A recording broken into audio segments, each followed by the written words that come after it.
নমস্কার, আপনারা দেখছেন সময় কলকাতা। সময় নিউজ নিয়ে রয়েছে আমি সৈকত। চোখ রাখবো বিস্তারিত খবরে। এবার ডিম থেরাপি বামেদের ওপরেও। কোচবিহারের শীতলকুচিতে রাজনৈতিক উত্তেজনা তুঙ্গে। বাম নেত্রী মীনাক্ষী মুখোপাধ্যায়ের গাড়ি লক্ষ্য করে ছোড়া হলো ডিম। পাশাপাশি মীনাক্ষীর গাড়ি ঘেরাও করেও বিক্ষোভ দেখানো হয়। মঙ্গলবার শীতলকুচিতে মৃত পরিযায়ী শ্রমিক তথা নিহত সিপিএম কর্মীর পরিবারের সঙ্গে দেখা করতে গিয়েই হামলার মুখে পড়েন তিনি। এই ঘটনার পর পুলিশ প্রশাসনের ভূমিকা নিয়ে প্রশ্ন তোলেন বাম নেত্রী। অভিযুক্তদের দ্রুত গ্রেপ্তারের দাবিতে জেলা পুলিশ সুপারের দপ্তরের সামনে অবস্থান বিক্ষোভে বসেন মীনাক্ষী। তবে এই হামলার জন্য সরাসরি বিজেপিকেই দায়ী করছেন মীনাক্ষী মুখার্জি।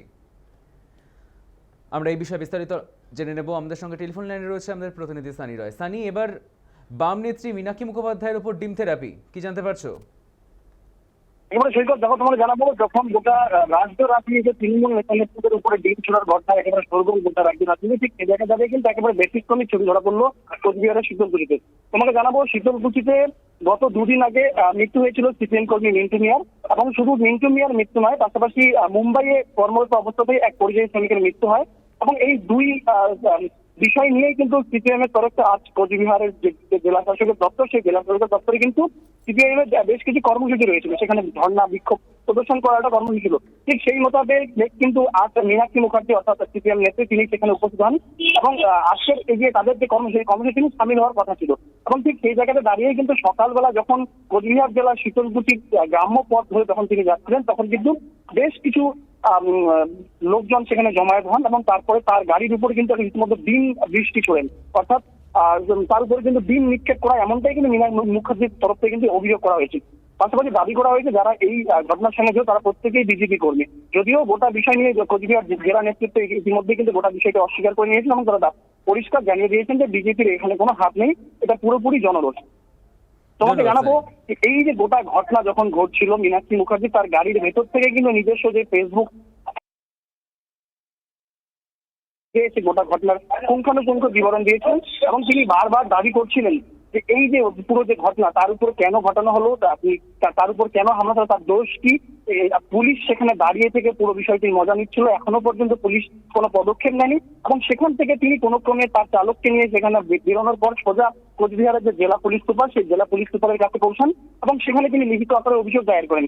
একেবারে নির্দিষ্ট ছবি সমেত তিনি সেখানে কিন্তু লিখিত অভিযোগ দায়ের করেন এবং অভিযোগ দায়ের করার 1 ঘন্টা পরেও কাউকে আটক বা গ্রেপ্তার করা হয়নি, যার ভিত্তিতে তিনি কিন্তু একেবারে জেলা যে পুলিশ সুপার, সেই পুলিশ সুপার অফিসের সামনেই কিন্তু ধর্নায় বসেন। দীর্ঘক্ষণ সেখানে ধর্নায় তিনি উপস্থিত ছিলেন এবং তিনি বারবার যে দাবিটা করছেন যে বিজেপি কর্মী সমর্থকেরই তার বিরুদ্ধে এই ধরনের আচরণ করেছে এবং ভারতীয় সংবিধানে কোথাও এ ধরনের কোন রকম নির্দেশিকা কিংবা কোন রকম আইনে নেই, এটা আইনের শাসন নয়, এমনটাই তিনি বারবার দাবি করছেন, অভিযোগ করছেন। এই গোটা ঘটনা নিয়ে ইতিমধ্যেই কিন্তু শুধুমাত্র কোচবিহার জেলা নয়, একাধিক জেলাতে সিপিএমের তরফে বিক্ষোভ প্রদর্শন আজ সন্ধ্যা 6টার পরেই কিন্তু সেই বিক্ষোভ প্রদর্শন করানো হবে বলেই সিপিএম সূত্রে এখনো পর্যন্ত খবর। তবে এই মুহূর্তে সর্বশেষ খবর পাওয়া পর্যন্ত এখনো পর্যন্ত কিন্তু পুলিশের জালে কেউ আটক কিংবা গ্রেপ্তার হয়নি। তবে সিপিএম নেতৃত্ব মীনাক্ষী মুখার্জি তিনি বারবার দাবি করছেন যে পুলিশ বিজেপির দলীয় দাস হিসেবে কাজ করছেন। বিগত সময়ে যেভাবে সিপিএম দুর্নীতির বিরুদ্ধে বারবার সরব হয়েছিলেন, তারা বর্তমান বিজেপি সরকারের আমলেও কিন্তু তারা কিন্তু বারবার সেই দুর্নীতিতে সামিল হয়েছিল, কিন্তু পুলিশ বরাবর রাজ্য সরকার অর্থাৎ ক্ষমতায় থাকাকালীন যে রাজ্য সরকার বিগত দিনে যেমনটা তিনি বলছেন, দাবি করছেন যে বিগত দিনে তৃণমূলের হয়ে কাজ করেছিলেন, এখন বিজেপির হয়ে কাজ করেন। সর্বোপরি তোমাকে জানাবো যে বর্তমানে একেবারে ডিম থেরাপির যে রাজনীতি চলছে তা কিন্তু একেবারে শোরগোল। ধন্যবাদ সানি। ডিম থেরাপি এবার বামেদের ওপরেও। কোচবিহারের শীতলকুচিতে রাজনৈতিক উত্তেজনা তুঙ্গে। বাম নেত্রী মীনাক্ষী মুখোপাধ্যায়ের গাড়ি লক্ষ্য করে ডিম ছোড়ার অভিযোগ, পাশাপাশি মীনাক্ষীর গাড়ি ঘেরাওয়ের বিক্ষোভ দেখানো হয়। মঙ্গলবার শীতলকুচিতে মৃত পরিযায়ী শ্রমিক তথা নিহত সিপিএম কর্মীর পরিবারের সঙ্গে দেখা করতে গিয়েই হামলার মুখে পড়েন তিনি।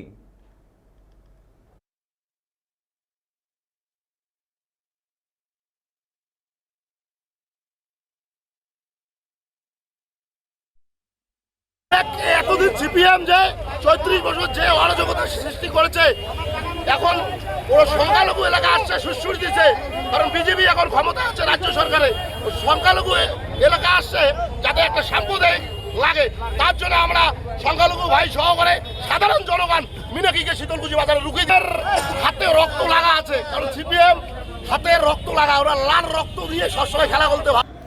কোন মন্ত্রী বলছে যে হ্যাঁ ডিম ছুড়বে, ডিম থেরাপি চলবে, আর কোন মন্ত্রী কোন এমএলএ দাঁড়িয়ে বলছে যে এবারে ডিমের সঙ্গে ইট ছুড়বে, তাই আজকে আমাদের গাড়িতে ইট হলো। আমাদের কর্মীদেরকে মারধর হলো। মন্ত্রীরা বলবে ডিম ছোড়ো, ইট ছোড়ো, মারো, আর পুলিশ বলবে যে আপনি লিখিত দিন।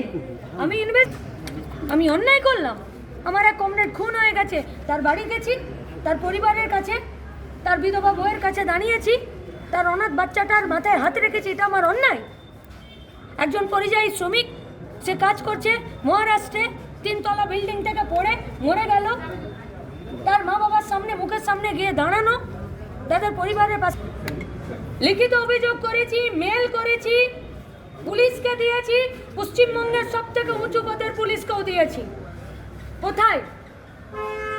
তার মানে এটা স্পষ্ট, শীতলকুচি থানা, কোচবিহার এসপি হেডকোয়ার্টার ওদেরকে এখনো পর্যন্ত অ্যারেস্ট করছে না। তার মানে পুলিশ এবং সরকার চাইছে পশ্চিমবঙ্গে এই ধরনেরই ঘটনা ঘটুক। আর একটু হলে মব লিঞ্চিং হয়ে যাচ্ছিল, মরে যাচ্ছিল। তাহলে এই ধরনের খুনি মবকে, এই ধরনের লোকজনদেরকে শীতলকুচি থানা এবং কোচবিহার পুলিশ আজকে তারা এদেরকে রাস্তায়